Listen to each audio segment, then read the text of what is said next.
and more live. Okay, thank you, Dina. All right, so basically, the theme for this month's conversation is Little Did You Know, where we will be focusing on knowing about neighboring African nations. Um, so that's the main running theme. But today we'll also be taking some time to talk about the situation in Ferguson, Missouri, and also talking about knowing about the well-being and the struggles of Black people on a global scale and why that's important, if it even is important. So first off, we'd like to introduce all of our participants of today's community chat, starting with Alfresco. So if you could just tell us where you're originally from, where you currently live, and why you want to be a part of today's conversation, that'd be great. Sweet.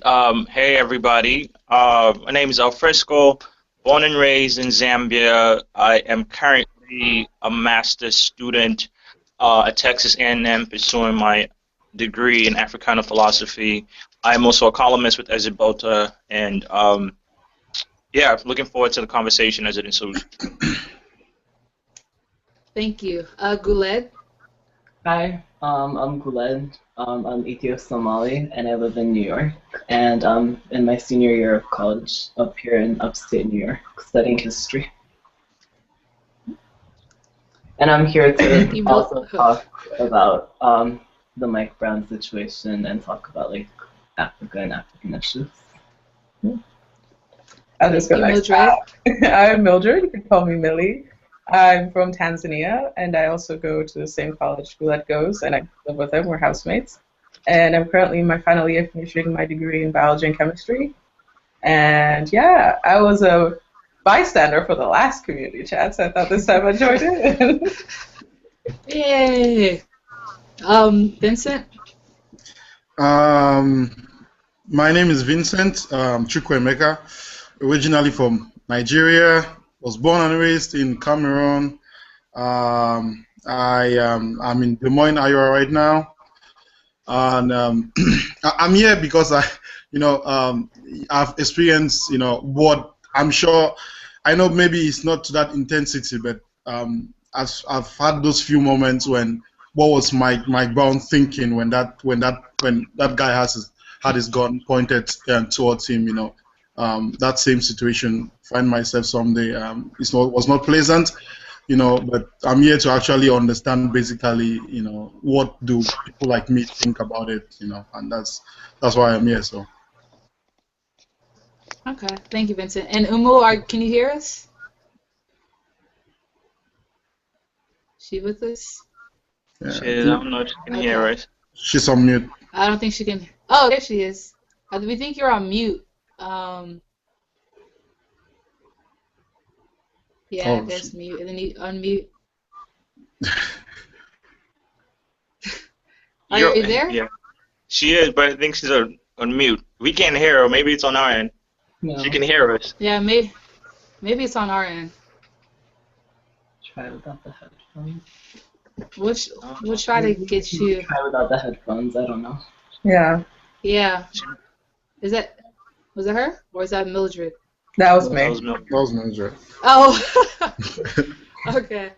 Well, we'll be trying to work with her behind the scenes to get that working so that we can hear her. I think it's her first community chat. But yeah, I mean, we initially wanted to dedicate the entirety of today's conversation to knowing about neighboring African nations and knowing about the cultures that kind of impact the whole African perspective, or the whole African culture, as people like to put it. But what happened in Ferguson does affect all of us directly, whether people are aware of it or not. So I know Alfresco took a lot of interest in that, so I'm just going to go ahead and kick off the conversation to Alfresco. And if you have anything to add based upon what somebody says, feel free to do so. Just make sure you wait on the participants to finish what they were saying. So go ahead, Alfresco. Yeah, so I actually think it doesn't fit in well in that sense, but talking about the theme and conceiving of it like African countries, I think you'd have to take seriously what Black people have meant to the world in constructing any ideas of nationhood. So when you talk about African Americans here and thinking through America as being sort of the first republic in the world that moves away from kingdoms, right, and then ushering in a particular idea that happens with colonialism in the British scramble for Africa and what it meant for those people over there to construct nationhood and blackness. So when you talk about Mike Brown, the conversation really is a deep conversation around citizenship, nationhood, and who is a citizen and who's protected. So in America, for example, you can go back to 18th century and, the African intellectuals having conversations around something like the Constitution, which is supposed to protect everybody's right. And the conversation there was, is the Constitution a pro-slavery document or is it an anti-slavery document?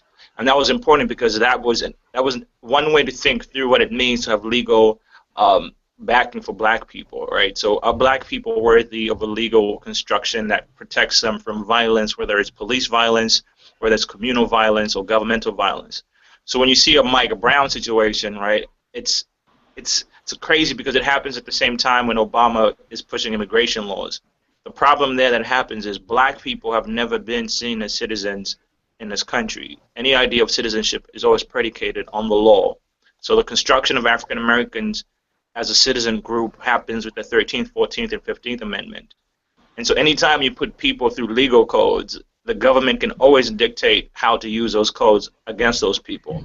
Right? So a Mike Brown situation is a really deep situation, even just thinking about what's happening back home when you talk about things like quote-unquote genocide that does happen or violence, right? And how the nation state is constructed to protect people who live under those umbrellas. So I know I said a whole lot of shit, but I'm gonna stop there. Thank you. So, Fresco, what I take from what you just said was basically black people's, not necessarily humanity being in question, but I guess their citizenship and how authorities should treat us based upon that. Right. So again, so you can think of like what Mike Brown did was a social right, in the sense of like he broke the law, and every citizen is accorded particular type of ways you deal with them, right? It's not run up on somebody and wield your car as a weapon against them, or get out your car and pursue somebody and shoot them 10 times, right? There are particular attitudes that police officers should adopt to people who, even if they break the law, they have rights, they're protected by particular rights. But when the police officer walks up to you like that, where he comes up with a car, right, you don't have any rights. They don't see you as part of a continuum of people who are protected under legal rights. And what's crazy is he's actually supposed to enforce your rights, not the state's rights, but the rights of the citizens who actually are so anytime you're up against machinery that one says you're all citizens, but actually has legal force that makes sure that you're not protected by any type of legal codes, you have a problem. Okay. Does anyone have anything to add to that? Guled, Mildred, Vincent, and Umu, if we can hear you now. I can add something. I found that interesting because, like, in school, I learned in like a class that like the origin of the American police wasn't really to protect people, like black people. It was for the runaway slave patrol. So it's kind of, not really ironic, but sort of telling that even now, the same institution that was originally created for that purpose still ends up, targeting the same category of humans. And really, it's kind of, frightening. And I don't know how the like American community just, is kind of okay with that until now. Like, it hasn't really changed if you look at statistics wise, but in like the visual side, it's like changed, like it's protecting and serve, but a lot of the like core elements of how they're trained and how they're taught how to deal with people of black African descent or like black people is essentially the same. I don't know. Yeah. It's just weird. And going off of that, I feel very like interested in like the rhetoric that's used around black people. Like, I feel like black people in America are both like, they live in like a dual state at all times. Like, what's it called? You're either like a citizen, you're seen as a citizen, but at the same time, like mentally you're perceived as a criminal, but then at the same time you're black and then you're American. So it's like very interesting to live in that kind of society and that kind of mental state at all times. Yeah, I know with America, like, it's something someone said to me, I think 2 or 3 years ago, that really kind of blew my mind, was the whole everybody else having to identify with the secondary identity, so African American, Asian American, but white people don't walk around and call themselves white American or European American. So when they said that to me, I was just kind of like that's right. Like, what is really an American? An Mhm. American is blonde hair, blue eyes, I belong here. Everybody else is something else. You're from somewhere else. You're not really here. Yeah, we adopt you. Like, yeah, you can be us because we're so great. We know everybody wants to be us, but you don't really belong here. And so even for people that all they know is America, like they can only trace the roots back to like Georgia or Mississippi, even those people, just by identifying as African American, they're always reminded that they're secondary. Like, this isn't really your home. This isn't really what you can call your own. Like, you're here as a visitor. It doesn't matter how far back you can trace. So that's just something that I didn't really realize being of Nigerian descent, because, I can trace back to Nigeria, but most black people living in America cannot. And I don't want to speak for like the whole world, because I know that Umu lives in Australia, and I don't know if her sound is working yet. But that's just something that Guled, what she said, kind of reminded me of that, like being secondary and it being psychological, and there being constant reminders in media, in literature, in our education system that you're always less than, no matter how many efforts or how many achievements or how many strides you take forward. Never forget that you're less than. So when things like this happen, people are like, why is it such a big deal? It's such a big deal because it's a psychological impact that it's not going anywhere, and there hasn't been much done to get rid of it, because I don't know, I guess that's just the way it is, or people should just deal with it. I don't really know. So.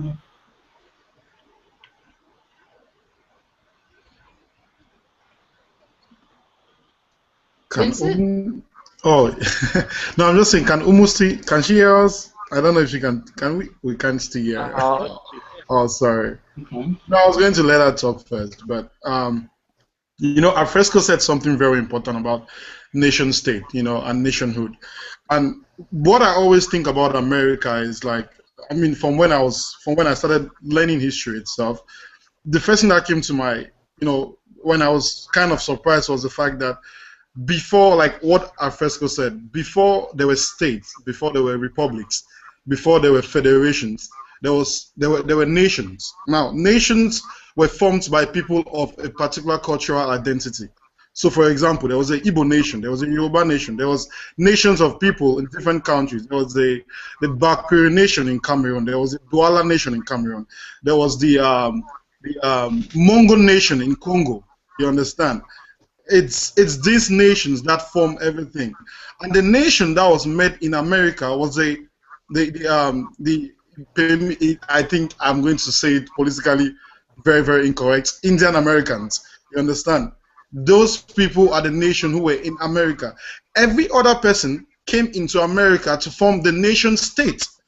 And when in that particular light, when it happens that at a particular point there are demarcations as to who has the right to be in a particular place where all of us are just comers, then there is a fundamental issue we need to address.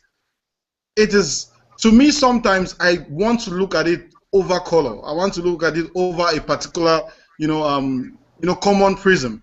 But the issue is, at the end of the day, wherever you take this argument to, you fall back to one thing. As Alfresco said it, the black man has never been considered part of America.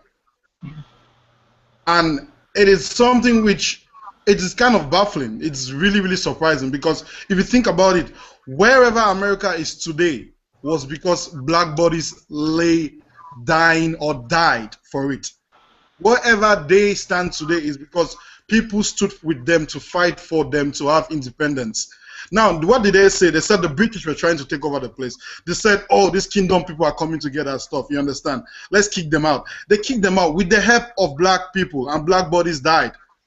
At the end of the day, when there was a war between the South and the North, what happened? Black bodies stood with the North and fought and gained what they had.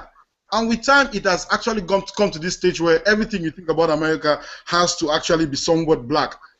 Miley Cyrus has to twerk to have people love her. Like, seriously. Miley Cyrus had to go back into history and ask herself, why do people succeed in America? You have to twerk. Twerk. Even though you have nothing behind you, even though Miley Cyrus today to next year, I will never watch her videos. But Miley Cyrus had to twerk to become popular. So Tell him, brother. It's a fundamental thing. We are something else. I think whenever I walk around, I mean, with my very, very Nigerian / Cambodian accent, and I talk to people, and they always ask me, "Where are you from?" I always want to give them the question, "I'm from Earth," because I feel like I embody the excellence in itself. I'm a black man, a very proud black man for that matter. You understand? Whenever I look at the blue eyes and the blonde hair, I always tell them, "Oh, you guys are ugly. You guys are so ugly. Like, look at me. You guys are freakishly ugly." That's what I'm thinking. But this is what I think about. Okay. No.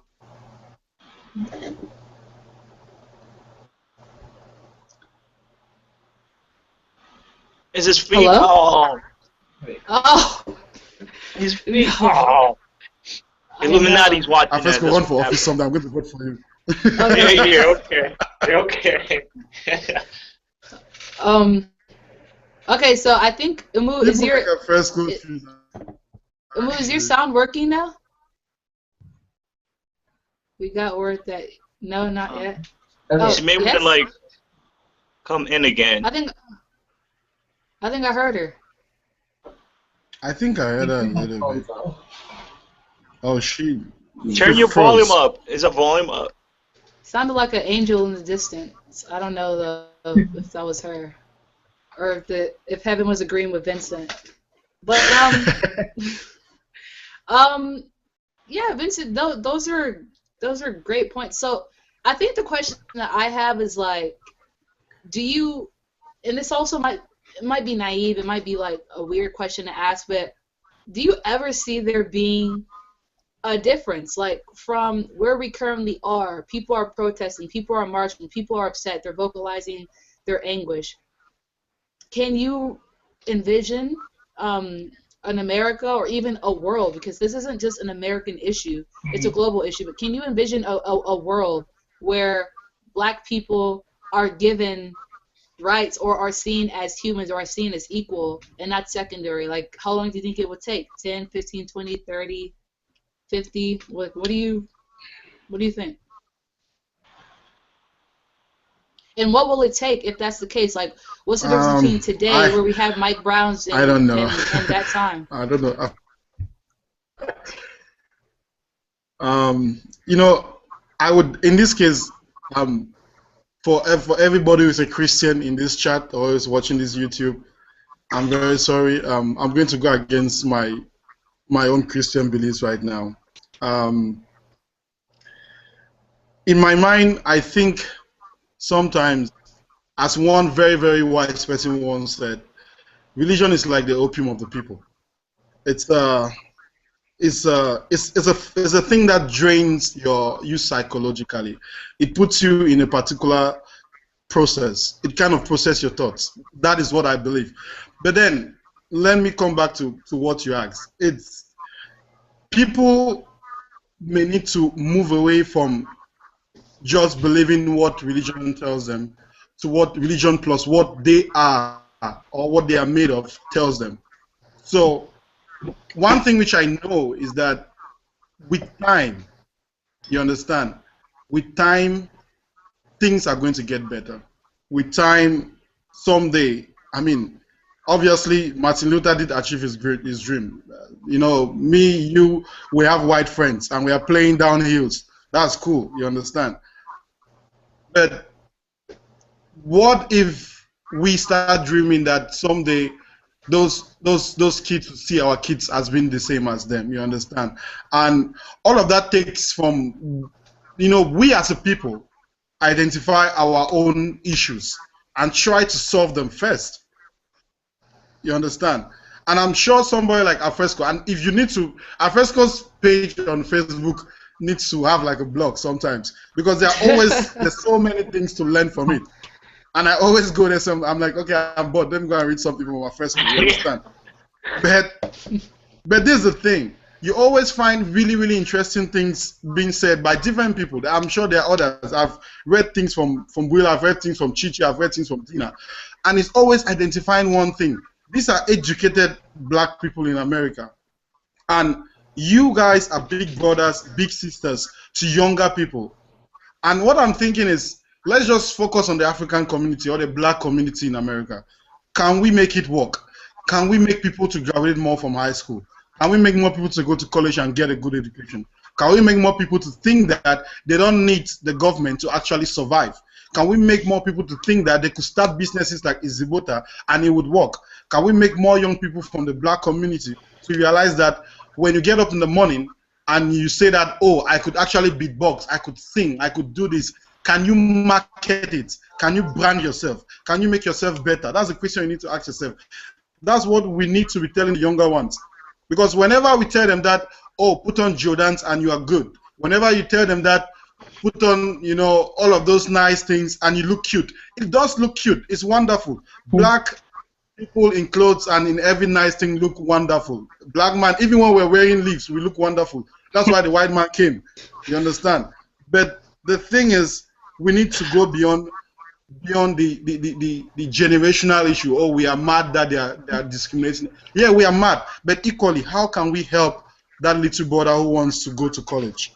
You understand? Who wants to get that thing? But Vincent, that's the thing. Like, racism is so deeply embedded into the fabric of our society and into institutions where it's like you have people saying, hey, black brother, black sister, you can exceed, but it's still working against us in every facet. So when I ask the question, like, what will be different, there are so many organizations that look to benefit urban youth, because we all know that urban means black, okay? But they all work to benefit urban youth or whatever, so they're in place, but these are like small pebbles in the road of this racism that's just running over us every generation. So I agree with what you're saying. We do need more positive role models in the black community, whether you're talking about an African community or African American or black people in Europe. But it's like, I mean, it might even be a moot question to ask because there might not be an answer. It just, there's no point. But that's just, I guess my question is, if you do see a time period where we don't have to deal with Mike Brown situations or Trayvon Martin or Oscar Grant, what would be the difference other than the passage of time? Or even if you do count on the passage of time, what happened during that passage that was like, wow, they're people too? So I think part of it is, one, we have to stop saying things like racism and make it very explicit. We're talking about white supremacy. That's what America's predicated on. Racism sounds a little bit, racism becomes pathological, right? It's an individual choice to act in particular ways. That's not the point here. America is fundamentally a white supremacist institution, right? When you talk about racism, again, it's so one-to-one. But white supremacy means the economy, the institutions, the laws. So it becomes a bigger thing. It's a construction of a whole country that feeds particular attitudes and how people work. So racism becomes like a bastard child of white supremacy. And I think the point is we've lost that talk of really calling out white supremacy for what it is. We want to talk about racism. So you can go to schools and have diversity workshops, right? I can sit across somebody who's white and we can have a conversation around white privilege. That's not my white privilege is your ass can walk out here alive. I'm going to get killed and shot, right? Like, that's white supremacy allows you to have those things. It allows everyday white people to do shit like racist shit, right? So we need to figure out, how do you have a conversation about white supremacy? And how do you deal with that? So even as Vincent was saying, right, you can go back to somebody like David Walker, who was calling out white Christians to say, look, how is it possible that Christianity is the very reason slavery is encoded here? White people are using religion to actually whoop up on black people, right? So his response was to say, if white people can find religion as a tool of violence, why can't black people do the same? And this was Malcolm's rhetoric in the 80s, right? He said the only grammar white people understand in white supremacy is violence. That's the conversation that they need to have.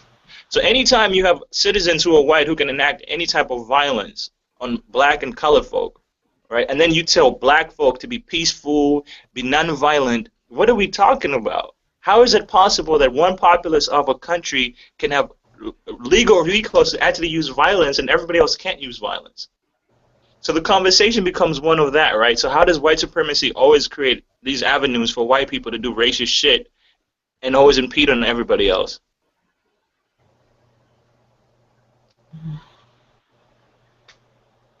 Yeah, that's for real. But try telling a white person that and see how that works out. That's the best part. Just saying. Yeah. I feel like I agree with you, but I'm always like, it's always cool. So I like, right. No, because we went, okay, so our school, after the decision, so a bunch of students got together and had this, like, you know, It was called a vigil that was 3 months too late for my crown. But we all went, and then there was like a conversation afterwards. People were like, "Oh, let's have a space that talk about sort of what went on, what you're feeling, and maybe this could lead to like some action being done to it." We go to a very, very liberal arts, which is code for lots of white people school, and so it's basically sitting in a room with like, how many black people were even in that room? I'd say at best maybe 7. Maybe 7. And so there's a lot of like outraged people. We go to a liberal arts school, so it's very like everyone's liberal. Right. Everyone was hurt for that decision, and everyone was sitting there, and the conversation sort of like turned into something that had nothing to do with it. By the end of it, I don't know. Everything just got turned into like there's a moment where everyone started going like, when the looting happened, I was like so angry, and I was like, what? It just got into like a place where everyone's just criticizing how the people in Ferguson were reacting, and I'm like, it's not your place to be doing that. Like, it's not even my place to be doing that, because I would be that angry if I was in Ferguson. This was like the institution that's supposed to, be the voice of thee or whatever your government, your people, and you pay taxes to that institution that's doing that to you, And I was like, so we spent like a good half an hour of people just saying those things, and I was like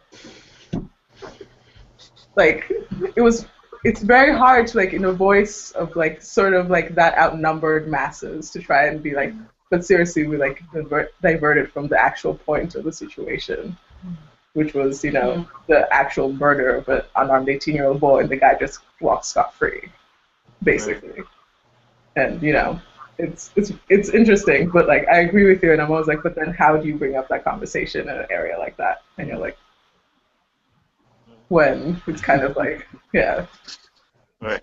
And I mean, so like you guys are like prime real estate, right? Because the New England, the Northeast area is where this intellectual tradition comes from. This very tradition of speaking to whiteness in this manner of like, what are the different options that black people need to galvanize around? Is it so again, liberal arts is predicated on the assumption that it's through discourse we all can learn to be human, right? There's this very erroneous assumption around humanity. But that's a very sort of Roman conception. Even Romans had slaves, right? But the Romans didn't want to deal with that. So in America, this conversation is always one of power dynamics. The aspect of humanness is always predicated on us talking to white folk. They never want to have a conversation with us, right? Because they'll kill us. There's no conversation a white person's having with you other than one of death. All right. So when you ask us to be like, oh, let me figure out how to be ethical with you. Like I'm at a fucking South school right now. I'm in like conservative South Texas, and I'm just like, I'm done with the white people. I don't want you to be empathetic with me, right? I want you to realize your culture is racist and you're a white supremacist. I literally had this conversation at a bar like 2 days ago. This 6'5" dude cowboy rolled up on me talking about Ferguson, and we really had like. I wouldn't say it was a good conversation, but we came to understand that we fundamentally disagree about certain things. But I think the conversation for us, again, is always that. Why should we feel empathy for white folk becomes a conversation, right? Like, motherfuckers don't empathize with us. Look what's happening on Twitter, on Facebook, and everything else. You see the most racist shit. But we need to be benevolent. We need to speak. We need to, like, no. No. This has been going on for 500 years in this goddamn country. Like, we're tired of this bullshit. And I'm going to stop talking. Well, I mean, I have a question to ask, and maybe this is not the mindset of someone in this chat, maybe it is, but I know oftentimes whenever a situation like this happens, you hear the whole pull up your pants or don't act like that or that's black Americans' problems. So as Africans living in various countries, I know Umo lives in Australia. I think everybody else here is in America. What does that mean for you as an African in America? Do you kind of agree with the whole that's African Americans' issues and not really mine? What does that mean for your understanding of blackness and how you relate to African Americans or other groups of black peoples? What does that do for you in trying to understand their struggles or maybe trying to differentiate yourself from their realities? Does it have any kind of impact on you at all? Go.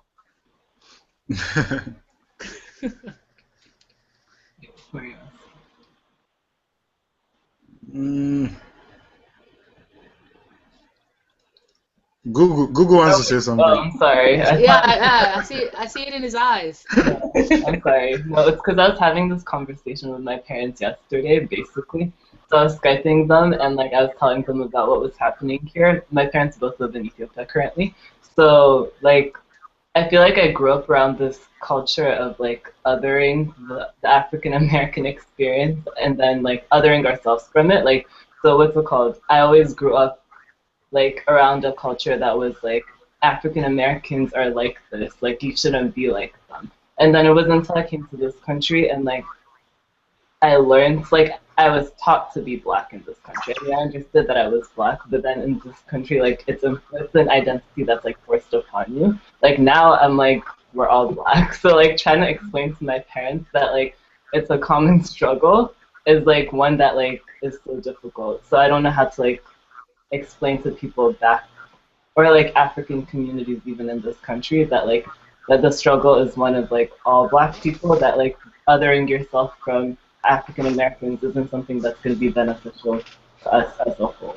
Because like to the white man, they can't tell if you're from Nigeria or from Botswana or if you're from Chicago. Like you're black and like that's that. So I don't know. It's very difficult, and it's something that I'm trying to reconcile right now. Yeah. It's almost like because I know a lot of Africans who I've kind of talked about this at the beginning of the chat where they have lineage to an African nation, so they feel as if it's okay. I'm not really from here. I can be protected in my home country, or I have a place to go back to. They don't, and Yeah. so it's like they feel that identity is going to protect them from a bullet. Like they don't see you as being Nigerian or Tanzanian. They see you as being black. They see you as being subpar. So that's not going to shield you from anything. So it really surprises me, Gola, because I've had the same interactions with adults who I just kind of chalk it up to their ignorance. Like they don't really know how it is to balance two cultures. They don't really know how it is to grow up as a black person in America. It doesn't matter if you're also Somali or if you're also Nigerian. You're black. So they don't know how it is to kind of go between these two worlds. So that's how they see it. They see it as we can protect ourselves. We're other. We're not that kind of black. So I chalk it up to their ignorance. But when I hear people in their 20s saying it or in their 30s saying it, it's just kind of like, what are you thinking? Like, did you not have the same struggles as whatever classmate? Like, and I really can't fathom because I'm like, any kind of racism that is any kind of white supremacist acts, sorry, Alfresco, that's acted upon any black person is gonna happen to you. So I don't understand it, and I'm it's good to hear you say that you had the conversation that you kind of had the same kind of confusion because when I hear people in their 20s say it, I'm just kind of like, in what world do you live that you think this is going to protect you from being the next hashtag? So. And then at the same time, it makes me think of, okay, if you can't like identify with the African American like struggle, then at least like, but then there's also like anti-blackness every single place in the world. So regardless of where you're living in the world, you're feeling it to some extent. Like whether it be like anti-blackness in Europe or the Middle East or Asia, like or like colonialism, like the colonial mentality that's still persistent in Africa, like or like here, like it's the same thing. Like to some extent, like anti like blackness is the thing that's like what's it called? Reiterated to people of color like all the time. So you can't escape it.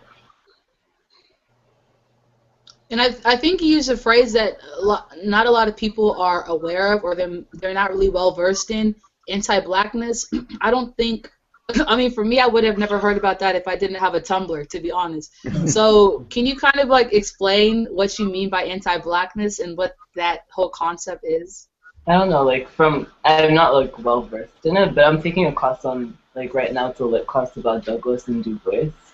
Ironically, it's being taught by a white professor, but you know, we'll put that on the side. But anti-blackness to me is just any form of it's usually ideological, but then it like manifests in like different forms, whether it be through politics, economics, like education. Like the idea that people of color, especially black people, are inferior to the other races. And then I feel like it's like a mental thing that's like, what's it called? Disseminated to like everyone. That's how I see anti-blackness. Or to like regard blackness as being inferior in whatever form.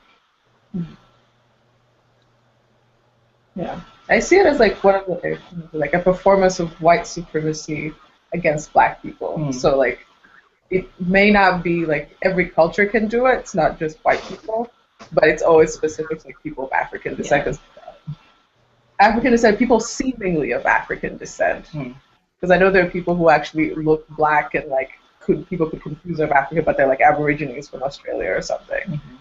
Or like a really dark, Sri Lankan. Yeah, because I grew up like I went to middle school and high school in the Middle East, Doha, Qatar, and you could see it there because they're Arabs, but in Qatar they're the light Arabs and then they're black Arabs. These are Arabs before colonialism, like when what's that Kingdom of Mali was like doing like a pilgrimage to Mecca and whatnot. So these are black people from way back then. So they're actually Qataris. They speak Qatar. They know the culture. They speak like that Arabic, like Khaliji Arabic.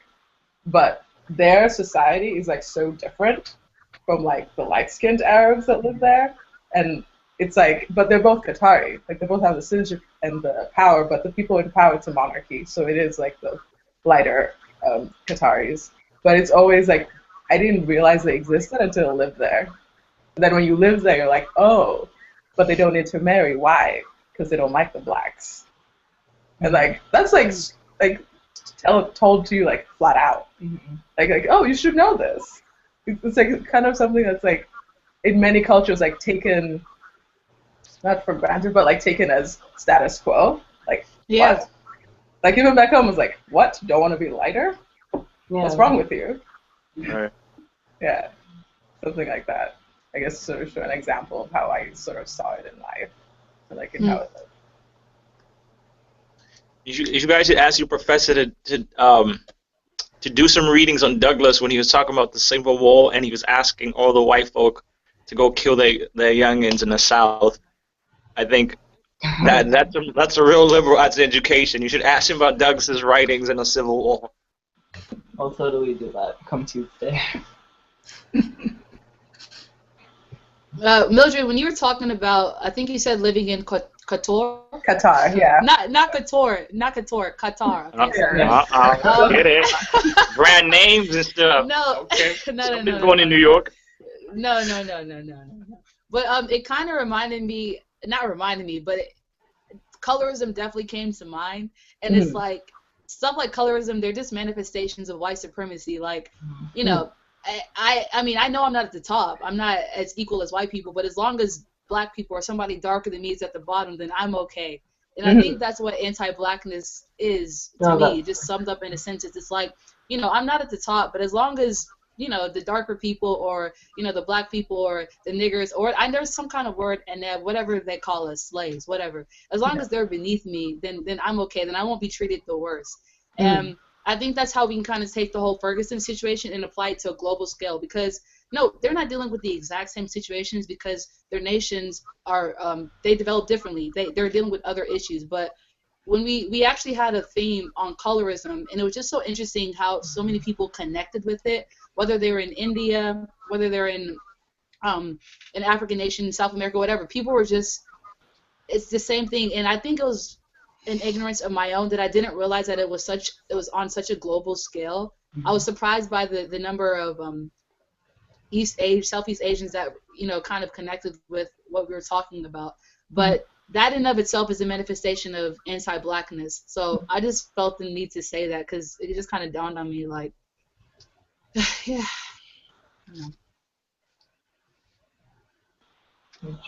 Can the sister from Australia hear us? I don't know if she's like. Yeah, is your sound working, Umu? Oh. Vincent, do you have anything to add being a... Yeah, okay. When you guys were just talking, I was just thinking, you know, who was the first white man who did this white supremacy thing? Like, who was the first white man to see a black man and tell himself, I'm more than you? Like, we need to look for that guy and somehow, you understand, like bring him to the village square in Ezibota and according to Ezibota rules, whoop his ass really bad. Like, who was the first man who did? That's the question. But the thing is, there's a fundamental stuff. No matter what happened, like, who told them that our culture was not developed? Who told them that when they landed in our shores, in West, in East Africa, in South Africa, in the Mediterranean region, who told them that our culture was less than theirs? Like, seriously, there were nations that were so rich, richer than any European nation can ever be, in those kingdoms that they find themselves. But who told them that our color or we as a culture was less than anything? So it's those things that you always want to have an answer to, and it's as oblivious as the fact that you don't understand how this world works, or the fact that we are in a universe and that universe is smaller to something bigger, and you just say to yourself, you know what, I'm just going to stop thinking about it. But there's one thing which is a fact. Wherever you are, and I'm sure Afesco totally agrees with me on this, wherever you are, as far as you are a black man, as far as you are a nigger, let me try the American accent thing, the NIG. As far as you are one somewhere, there's a white man 2 feet away from you who is either holding his pocket because he fears that you are going to take the money in his pocket, or holding his pocket because he has a gun and wants to shoot you, wherever you are. He may not want to kill you physically, but he wants to take everything from you because he feels that you don't deserve it. That is why we still have neo-colonialism. That's why we still have white people. That is why Ezibota needs to go and do what they have to do in Africa as fast as they can. Before we hear something that some white man has started something called Ezibota and call it some other weird thing and go back to Africa and get the money before you guys do. What I'm just saying is very simple. Wherever you are, you always have to remember that you represent more than just yourself. You represent more than your family. You represent a whole people. You represent every single person who calls themselves black. Every single person who calls who would say African Australian, African American, African European, African British, or anything you call yourself, but putting that African first, you present that particular light. So whenever you are acting for all of us. You are doing those things for all of us. You understand? And whatever you say, it comes down to the fact that you have to always say things that would favor us at the end of the day. I mean, we are tired. I'm sure all of us here are tired. I am sure we are. But you bring up a good point, man. So Malcolm X, for example, man, he used to always say, I mean, people think Malcolm was violent. Malcolm was a genius because he understood history. And for him, he said, white people were constructed, right? Whiteness is a construction. And he wanted to say things like, you can look at the map of the world. And obviously he's pulling from 18th and 19th century sort of black nationalist thinking. But it is the truth, right? And so Millie, for example, said, there are people who look black, but maybe they're Aborigines, right? But that's the point. That was Malcolm's point, is to say before there were white people, the Aboriginal people were the first people on this planet, right? So white people become a small minority that's moving across. So when we forget the history of the globe and how races came to be or how communities came to be, that's where we lose the point. For Malcolm is, how do you understand your history so that you know that what you're going through is a small slice of your history? You're not a nigger. You're not a slave, right? You belong to this earth. Your earlier point when you said, I want to tell people I'm a citizen of the earth, right? That was Malcolm's fundamental point, is how do we unlearn this history that makes us feel like we have to use words like, nigger or racism and stuff like that. It's to say, we've lost our history. We've lost the way of being in the world. How do we reclaim those legacies so that you don't feel niggerized? Right. And if you do feel niggerized, you also know that there's a lot more ways to deal with being niggerized than just doing peaceful things, right? Because nations came about through wars. There was actual conquest that was going on. So any idea of ethics that white people want to preach, it's not there. The ethics, what's that quote? There's always this quote that's going on Facebook, like, they had the Bibles and now we have the Bibles. They took our land. It's that type of like cunningness of whiteness, right? They take everything away from you and make you feel like you have to have everything they didn't want to have. All right. So, but Malcolm's point was just that, is to say, look, don't succumb into whiteness and feeling, like they're the only people who matter in this world. You have a history, you have a legacy, learn it, carried on with you, spread a new legacy, right? So I think that becomes a question for this generation. Is it's not so much the legacy of the 60s that we have to think about, but we have to really dig deep to look at the history of all our connections back from the continent all the way here across the globe. And how do you claim that? So I mean, I kind of because when did the decision come out? Was that Monday, Tuesday? I'm not quite sure. Monday. Monday night. Monday? Okay. So on Monday, I didn't really have a space to react. I didn't have people to really talk about the decision. Similar to what Vincent said, I was just tired. So, I mean, if we can just go across everybody and just kind of share how the decision made you feel, what you thought about it, just to kind of use this space as an outlet. Let's say we start with Vincent. So just kind of like whatever thoughts you have, what it kind of reminds you of, what it kind of made you feel about the future. Yeah. When I actually heard of it, where was I? I think I was in a friend's house, or something like that, and then it came up. If not the friend's house, I should have walked or something, but I was doing something, and I saw it on TV. And the first thing that came to my mind was this. I said to myself, we as a society have dragged out a young man and a promising future. And don't mind me when I always try to quantify and qualify things to be a village, because I feel that a village kind of more represents a society to me more. But we have dragged a young man to the square, to the middle of the village, and we shot him 10 times. And when we did that, we turned our backs and walked away without even looking at him. If he were a thief, if he was a criminal, we didn't even do him justice to take his body into the evil forest, where so many black bodies have gone to. Not because they were any of those two, but because they were born black. And if we continue to kill them one after another, someday it may be Vincent Chukwuemeka lying down. But wherever this goes, let everybody watching this and right now, and maybe my parents, if I do go down, remember this, that I said this, that they should always remember one thing. When we don't talk, when we don't fuss, when we don't shout, then we have just done that exact action. Shot him, turn our backs, and walk away. That was what I was feeling.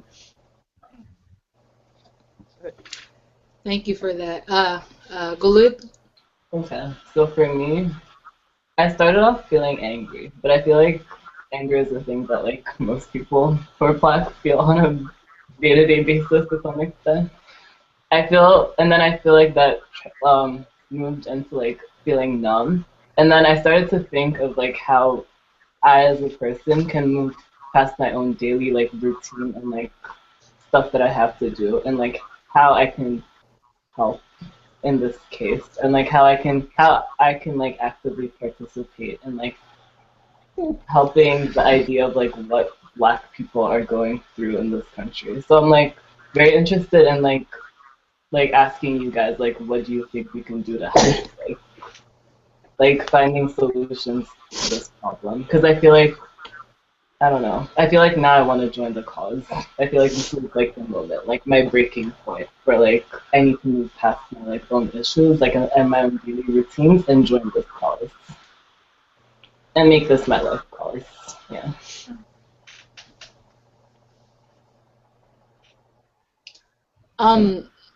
We'll get back to the solution part. I will not forget that. Mildred? Okay. Right. So I made the mistake of watching the live stream on my computer. That was an idiotic decision. So I was basically just getting angrier and angrier from like the speech, whatever his name made. It was basically just like the most condescending speech I've ever heard in my life, and just like diet racism throughout until like, oh, then they said the actual like, oh, no indictment. Then I had to close my computer, and then it was just incredulous. Like you expect it, but you don't expect the like just the entire day was just taunting. The entire weekend when they boarded up all the stores, when they did everything, I was like everyone knew what was gonna happen, but they were just taunting people. Like they called this like the state of emergency and like everything, and like they had the National Guard show up. I was like, this is literally just taunting the people, telling them, no, you're not gonna get justice, and you're gonna react a certain way, and we're just gonna make fun of you for it, and we're gonna put you in a pigeonhole and expect you to react a certain way, and then we're gonna televise it to everyone and be like, oh look, they're looting, they're rioting, oh look at that, and I was like, just incredulity and just kind of not even like anger, because I was expecting it, I was angry, but then I was just like, this is ridiculous.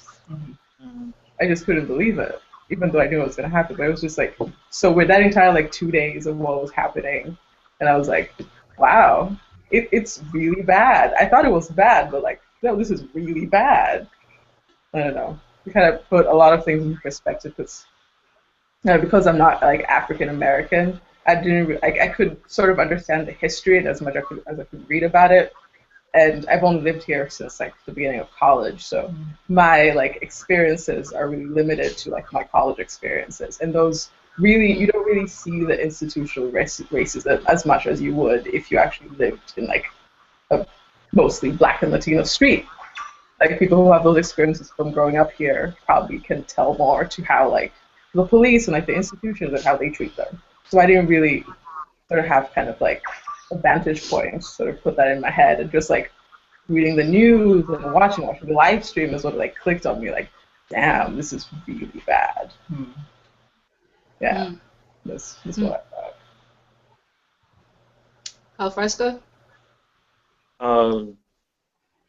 I think I was in bed. I don't have TV or anything. I think I turned off my Facebook feed and stuff because I knew that would be that coming about. And maybe more personal, I think, I maybe a couple of days after I got a call from one of my friends from Cameroon. He's at Nebraska, but he wanted to know, what would be done, because I think he wanted to say, how is it possible that look what happened in Rwanda, and now we can have restorative justice things going on, so that people who are actually wielding machetes and that type of thing can go back into the community and atone for what happened. And he wanted to say, is it possible for white people to sit down and have these conversations around racism and justice? Is that something that goes on? So we had a very interesting conversation. It was one of those things you think through. And then, for me, I am studying Africana philosophy, so these questions are every day. It's not an entirely new thing to be wrestling with, white supremacy and everything else. So it puts a lot of things in perspective. I think what's most disheartening for me, to tie this to the African piece here, is you have Obama, who's an African child, right, and cannot take stands for black people across the board, So look, you send up the National Guard to Africa to help out with Ebola, right? But you can't send out actual people to help diffuse the situation, and then you're going to tell your own community to say, look, y'all need to be peaceful. And now he's wanting to persecute the people who are actually going out on the streets, right? And so when you think about that, I think for me the question becomes one of history. How are we going to tell history to our children, their children, when they ask us about what did it mean for you to live 8 years under a black president, but also live under 8 years of tyranny of blackness, right? Like real tyranny. We're talking about young people getting killed across the ocean with fucking drones, right? That is tied to what happened in Ferguson. When you can kill young people like that and justice cannot be put out, we have a problem, right? So I think, again, the conversation really is we really have to dig deep within ourselves to ask, what future do we want to have? Because if America is just vicious now, there's no stopping it as it goes. And if anything is true about America, it's always been the everyday people who have pushed back against these institutions. It's not the greatness of presidents and anybody. Obama is one person. People had to vote for him.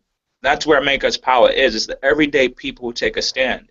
And until that sort of tipping point happens where we all are outraged at the very vicious system we're living under, the system will keep on doing what it's doing, right? So there comes a point we all have to dig deeper and see that, we're only here because somebody had to fight the system. Right? Slavery had to be abolished. Colonialism had to be abolished. We have to figure out what institutions can we abolish within our time.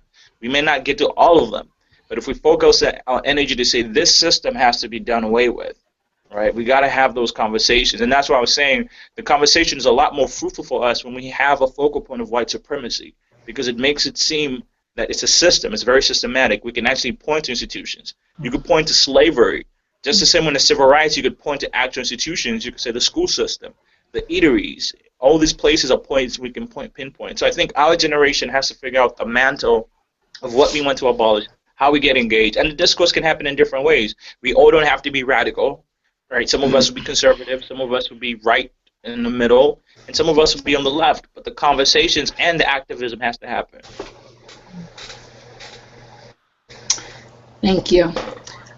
So basically, when I heard the news, similar to what Vincent said, similar to what Goulet said, I was just very numb. I was very tired, and I will admit that sometimes I try to avoid everything because it's so taxing. Like listening about situations like this day in and day out, knowing that these are only a few of the stories that see any light. Knowing that without social media, this boy would have been killed and he would have been covered 4 hours later and nobody would have thought anything of it. Knowing that things like this are happening in various countries across the globe, it's just very tiring, and it makes you seem as if you're nobody, as if you're nothing, as if your voice doesn't matter. That's why when Alfresco, I probably didn't have a facial response, but when you said it starts with common everyday people saying, I'm tired, this is enough, taking action, that's why we're able to see progress. That's kind of something I wanted to bring to your attention, Goled. Sorry, I'm butchering your name. I really apologize. But it starts with people thinking that they don't have any power, getting together and saying this is enough. Now, however you want to manifest that, it's up to you, up to your interests, up to what you're capable of doing. But I think it kind of starts with reclaiming your power, and I know that phrase is used a lot. It's used to the point that it's a bit stale, but it's true. Like the issue with a lot of people when they see these stories, I kind of mentioned being paralyzed earlier in the chat, but it paralyzes us. It's like, again, what do we do? I'm just gonna sit at the family dinner and complain about it, and then I'm done with it. Like, people think this is something that you have a hashtag about, or that you write on a poster, go to a protest, and you leave it alone, not realizing that this is people's everyday life. It's like only when white people started to call attention to this, and when college-educated people started to call attention to this, was it even newsworthy. If this was happening to poor black people in Missouri or Mississippi or Alabama, and they were the ones that were like, this isn't right, what are they doing to our people, nobody would care.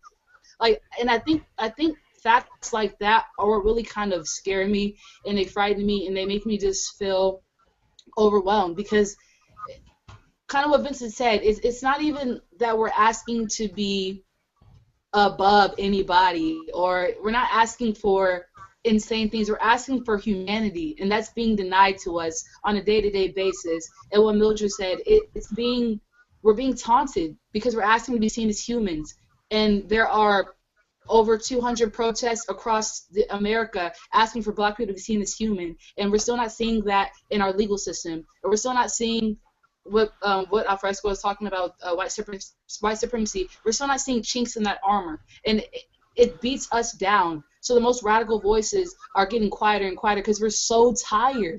How can so many people be ignored? How can so many lives be just brushed off, disregarded? So I think in closing, I just want to ask, because I remember I didn't want to forget about you asking about solutions. It's kind of like what can we do? But I think, and I'm not talking about you, Goled, exactly what I'm saying. The mistake a lot of us make is waiting on a savior, or like waiting for some 2014 edition of Martin Luther King Jr. to come and save us, when really it's us that is going to save us, because nobody else cares. Like, we live in a new day and age where we're not going to have Malcolm X's, or we're not going to have Martin Luther King Jr., in my opinion, that are going to come swap down and like get all black people together, because we all have so many different realities, but we have the same struggle. We have the same feeling of being subpar that is taught to us from childhood.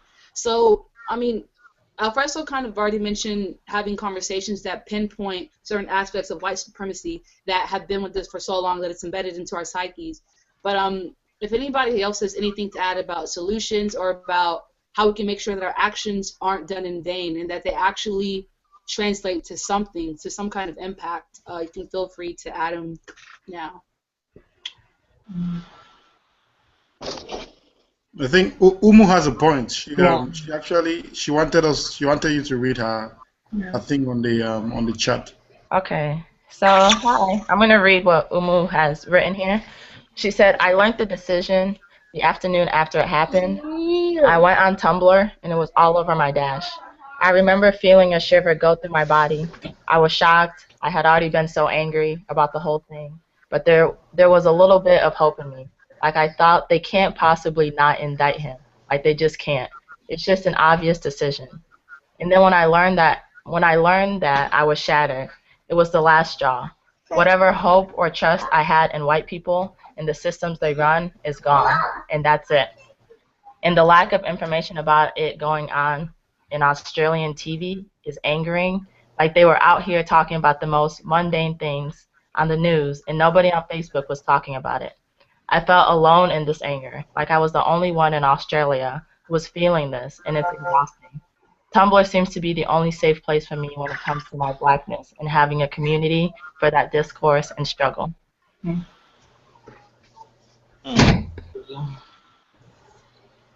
And I mean, kind of what Umu was saying about Tumblr, and it seems almost comical, but seriously, if I never would have created a Tumblr, I would be ignorant to so much that's going on. And it's because what Mildred was saying, a lot of us are limited to our own realities. Like, you can't expect me to know what's going on in Missouri. I don't live in Missouri. Like, I live in Philadelphia, so how can I know? And so for you to feel as if Tumblr is one of the only safe places or the only safe place that you can have this kind of conversation and come across this kind of enlightenment, that's why we're here. And I mean, not to bring it back to Ezibota, but that's why we created this platform, because there should be more spaces that you can come across these realities and like understand the struggles of other Black people. Does that make sense? But there's not. Surprisingly, there's not. And Tumblr's not even a safe place, to be honest. Like, I see people get dragged on Tumblr every day. You know what I mean? So it's just kind of like, I feel the same way. Like, Tumblr is a social network. Yeah, it's kind of like trivial in a sense, but it's taught me so much, and it's taught so many people so much about what it means to be Black, or whatever your identity, whatever your reality is. It's taught us so much. So I totally relate to what you said. Just wanted to say that.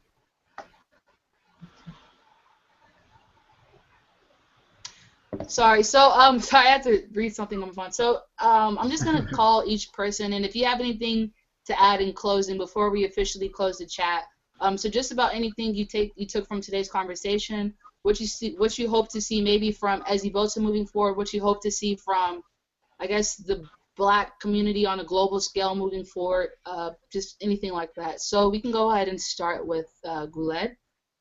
Okay. Can I first talk about two things that Fresco talked about that I found interesting? First, it was about like Obama's like respectability politics and how Black people always have to like appease white people in the way that we behave and the way we act. Like, so that was something that I found interesting. And then another thing was like the term you used, radical. I find that very interesting also, because like I feel like Black people are put in this like radical category for stating the fact that they want basic human rights, and I found that very interesting. But in closing, I feel like it's about time that every Black person woke up to the idea that we are in oppression in some form or another, and recognize that like if we mobilize as a whole, that numbers are going to be our salvation. And that's what I wanted to add to this conversation. And I feel like Ezibota on this platform is great for that. Like, thank you for having this conversation, because Mildred and I were talking about like this Saturday and how the Mike Brown situation would be put out on our community chat. So thank you for having the space for us to talk about it. Thank you for saying thank you. Do you have any, like, I know you asked for solutions, so did you kind of feel any resolve in regards to that, or? Well, I mean, I had like personal solutions. I don't know if these would be like useful as a whole. I was personally like thinking of like what I could do as a person. So since I'm not going to be on the streets, on the forefront of these protests, I was thinking of like raising money to donate to bail funds or like legal funds for the people or like for their water or food. And I Mm. don't know, you're thinking of like talking to the different organizations on our school's campus that are targeted towards like difference and like somehow maybe like going to these places to protest along with the people. But beyond that, I still am thinking of ways, and I was like asking that as an open-ended question. Okay, if you want links, I can send them to you, and I'm sure anybody else here or whoever watches in the future can send you links because I know there's a lot of links about donating and like how you Mm-hmm. can help people out on the ground. So just Mm-hmm. wanted you to know that. All Okay. right, thank you for that, Mildred. Yeah. Yeah. So what was the prompt again? Like, oh, well, oh, my last closing thoughts on what I thought of my crime situation. Yeah. Yeah. And just going off what Gulad said, I was like, I think it's like it's due time that people like Black people all over, not just people of African descent, people who are like identify as Black or ascribe their identity as Black should sort of wake up to the fact that most of us are in oppression, like all of us are in oppression, and that it shouldn't be like the oppression Olympics, but it should be like we should more organize to sort of, I don't know, try and crack down the white supremacy institution that's kind of prevailing throughout the world. And it's definitely going to be like the most almost impossible task, but I think that, you know, if we're diligent about it and just go at it like that, something's bound to change because so far it's not working. Whatever is going on right now clearly is not working from like the happenings we're seeing all over the world. Um, so yeah, it would be that. But that's, it's such a huge task. Even in my brain, I can't wrap my head around it. But then that's really the only thing I can think about. Like I'm like, yep, that's it. You just have to end that. But really, that's really just it. But that's an almost like gargantuan task that I can't even think about. But at least from like to me, I'm like but for the time being, I can do this, which would be All right. sort of try and see any like-minded people in my nearby community who want to go, do something about it. Like as I talk to different organizations at GARD, like for diversity, and see if they want to do something. So I know a bunch of students want to hold like a silent protest on campus. It might not do anything in the long run, but at least it will show like there's students in Bard College who are this is affecting them, and if the institution wants to help out with that in any shape or form, that would be great. And yeah, so and I would love for other people, especially like African immigrants or like African people elsewhere, sort of take part in this. I feel like there's a lot of things that happen in the United States that are kind of like ignored by the African community elsewhere, even like African immigrants. I find like, I don't know, weird. We really shouldn't be ignoring that because technically like this, it's because what African American people go through, it's not because they're African or because they're Black, and their Africanness is African. So, it's a common struggle, and we should all really be there supporting them and with them, sort of like in solidarity to really help them surround these causes and whatnot. But yeah, we all have to say about that.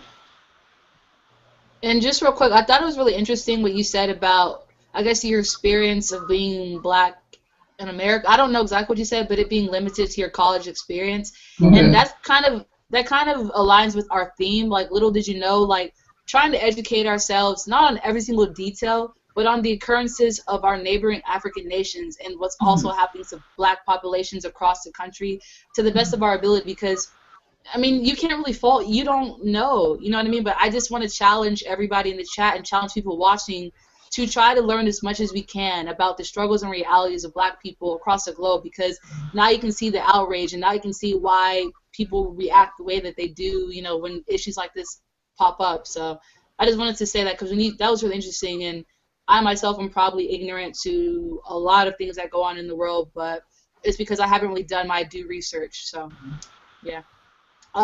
Vincent?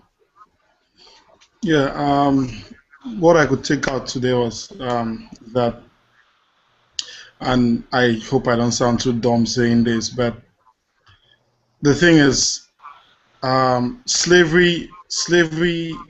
the issue of slavery, the Atlantic slavery, says that the white man came to Africa and took away black people.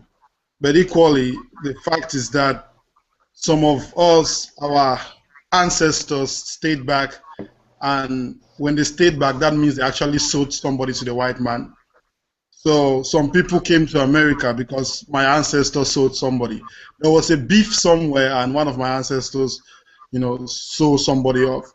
But the fact is, wherever we find, whatever it is, we at the end of the day, we are not different because we being here today, you and I being able to use this medium, being able to go to school, being able to vote, being able to do anything we do in America, is because these people fought for these things. So we can't disassociate ourselves from these things. We can't. And that's the same thing which Millie was saying. We cannot take ourselves out of it. And I'm sure Bula was saying that too. We can't. We are same. And it doesn't matter where you're from right now. As far as you are in America, as far as you are in Australia, you understand? You are there and free there because there was a black man before you. And that black man made it happen for you. That's my take on the Mike Brown issue. For our other topic, which was Little Did You Know, I did my own assignment. I read something from Ezibota, and what caught my attention was Mozambique. Mozambique is a country that speaks Portuguese. Everybody, if you don't know, they speak Portuguese. They are same like countries like Cape Verde, Guinea-Bissau, Angola, Sao Tome and Principe that speak Portuguese too. And apart from that, there's a country called Equatorial Guinea, and they speak Spanish. It's a country in Africa. They are the only country in Africa that speaks Spanish, and they're called Equatorial Guinea. I did my assignments. I think I got an A. Oh, thank you, thank you, Vincent. Alfresco. Oh my. Um, um, um, I learned that there's a fiery sister out in Australia trying to keep the legacy alive, doing her bit with all the rage she feels. I learned that there are two courageous young folk out in New York trying to take their liberal arts education a task to be much more rooted in blackness and keep that legacy going on. And I learned my brother out here, Vincent, is not playing. He's on about reclaiming the village as a space for us all, man. I appreciate your anecdotes, man. It's empowering to hear that, man. You can get lost in this concrete jungle called America. So it's important to be rooted, man. And I learned that coach is always coaching, so I always appreciate the coach doing the thing that she does. All right. Obviously behind the scenes, this can't be possible without the person behind the scenes. We ain't gonna mention names. We got Illuminati, in case y'all didn't know. We work with Illuminati behind the scenes, making all this possible. So I just appreciate the fact that we all carved out time of our days. I know we're all busy. But it's great to see that people are thinking and getting engaged, and Black life does matter. So it's great to share that space and always be in conversation and community. So I just appreciate all of you taking time out of your day to make this possible. Yes, thank you, Alfresco. And in closing, I also want to thank everybody for taking time out of their day. As I mentioned on Monday, I was very depleted. I was very tired, and I was just overall disheartened, but it really does rejuvenate me having these conversations with other young Africans, because it helps me understand that I'm not going through this alone. And even though I see pictures of thousands or hundreds of people protesting and marching, even though I see videos, it helps me to interact with people and to have these kind of conversations to kind of shed hope, shed a little bit of light on a very dark situation. So, thank you guys for taking an hour and 30 minutes of your time out on this beautiful Saturday. And I will be contacting Guled and Mildred about information with links, how to donate and how to provide for people on the grounds. So I'll be CCing everybody with that. But yeah, thank you. So that concludes our chat.